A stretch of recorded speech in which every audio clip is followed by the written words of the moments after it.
प्यारे बच्चों, मैं ऐसे बहुत से नौजवानों को जानता हूँ जिनमें आत्मविश्वास की कमी है और वजह बहुत ही छोटी वजह कि उनकी हाइट कम है, उनका वजन कम है, वो दुबले पतले से दिखते हैं। तो आज मैं आपको एक ऐसे प्रधानमंत्री जी के बारे में बताने जा रहा हूँ जो भले ही कद और काठी में छोटे थे, पर उनके हौसलों की बहुत ही ऊंची उड़ान थी। इरादे के पक्के थे वो और दृढ़ता बहुत ही विशाल। गुरुजी, क्या वो आपके लिए भी प्रेरणा के स्रोत थे? जी हाँ बच्चों, आज हम विज्ञान की बात करते हैं, अनुसंधान की बात करते हैं, पर वही ऐसे पहले प्रधानमंत्री थे जिन्होंने जवानों के बारे में सोचा, किसानों के बारे में सोचा और नारा दिया, जय जवान जय किसान। गुरुजी, मैं पहचान गया आप किनके बारे में बात कर रहे हैं। वो हैं हमारे प्यारे लाल बहादुर शास्त्री जी। मैंने भी उनकी जीवन पे आधारित एक वीडियो बनाई है। वीडियो बना रहा था तो मुझे उनके बारे में बहुत ही रोचक तथ्य मिले जो मैं अब आप सबके साथ साझा कर रहा हूँ। शाबाश लकी, ये तो आपने बहुत ही अच्छा काम किया। आइए चलते देखते हैं लकी द्वारा बनाई गई इस वीडियो को। लाल बहादुर शास्त्री भारत के दूसरे प्रधानमंत्री थे। वह 9 जून 1964 से 11 जनवरी 1966 को अपनी मृत्यु तक लगभग 18 महीने भारत के प्रधानमंत्री रहे। प्रधानमंत्री होने से पहले वह परिवहन मंत्री थे, जिसके कार्यकाल में उन्होंने भारत में पहली बार महिला संवाहकों यानी महिला कंडक्टर्स की नियुक्ति की थी। लाल बहादुर शास्त्री गांधी जी के पद चिन्हों पर चलते थे, इसीलिए पुलिस मंत्री होने के बाद भी उन्होंने भीड़ को नियंत्रण में रखने के लिए लाठीचार्ज नहीं की, बल्कि पानी की बौछार का प्रयोग किया। शास्त्री जी का शासनकाल बेहद कठिन रहा। पूंजीपति देश पर हावी होना चाहते थे और दुश्मन देश हम पर आक्रमण करने की फिराक में थे। 1965 में अचानक पाकिस्तान ने भारत पर सायं 7:30 बजे हवाई हमला कर दिया।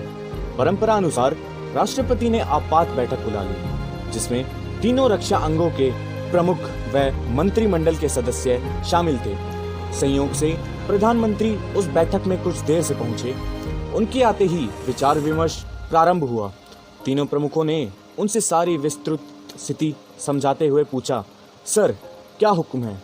शास्त्री जी ने एक वाक्य में तत्काल उत्तर दिया, आप देश की रक्षा कीजिए और मुझे बताइए कि हमें क्या करना है।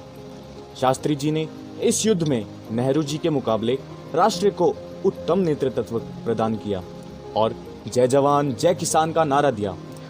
इससे भारत की जनता का मनोबल और भी बढ़ गया और सारा देश उस समय एकजुट हो गया। इसकी कल्पना पाकिस्तान ने कभी अपने सपने में भी नहीं की होगी। भारत पाक युद्ध के दौरान 6 सितंबर को भारत की 15वीं पैदल सैन्य इकाई ने द्वितीय विश्व युद्ध के अनुभवी मेजर जनरल प्रसाद के नेतृत्व में इच्छोगिल नहर के पश्चिमी किनारे पर पाकिस्तान के बहुत बड़े हमले का डटकर मुकाबला किया। इच्छोगिल नहर भारत और पाकिस्तान की वास्तविक सीमा थी। इस हमले में खुद मेजर जनरल प्रसाद के काफिले पर भी भीषण हमला हुआ और उन्हें अपना वाहन छोड़कर पीछे हटना ही पड़ा। भारतीय थल सेना ने दुगनी शक्ति से प्रत्याक्रमण करके बरकी गांव के समीप नहर को पार करने में सफलता प्राप्त कर तो ली। इससे भारतीय सेना लाहौर के हवाई अड्डे पर हमला करने की सीमा के भीतर भी पहुंच गई।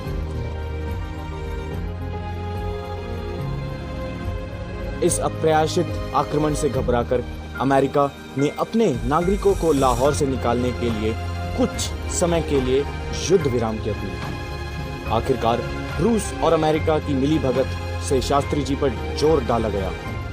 उन्हें एक सोची समझी साजिश के तहत रूस बुलवाया गया, जिसे उन्होंने स्वीकार कर लिया। हमेशा उनके साथ जाने वाली उनकी पत्नी ललिता शास्त्री को बहला फुसलाकर इस बात के लिए मनाया गया कि वह शास्त्री जी के साथ रूस की राजधानी ताशकंद ना जाए, और वह भी बड़ी आसानी से मान गई। अपनी इस भूल का श्रीमती ललिता शास्त्री को मृत्यु पर्यंत पछतावा रह गया। जब समझौता वार्ता चली तो शास्त्री जी की एक ही जिद थी कि उन्हें बाकी सब शर्तें मंजूर हैं, परंतु जीती हुई ज़मीन पाकिस्तान को लौटाना हरगिज़ मंजूर नहीं।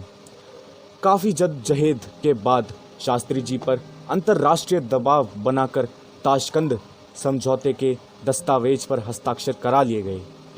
उन्होंने यह कहते हुए हस्ताक्षर किए थे कि वह हस्ताक्षर तो जरूर कर रहे हैं, पर यह ज़मीन कोई दूसरा प्रधानमंत्री नहीं लौटा पाएगा।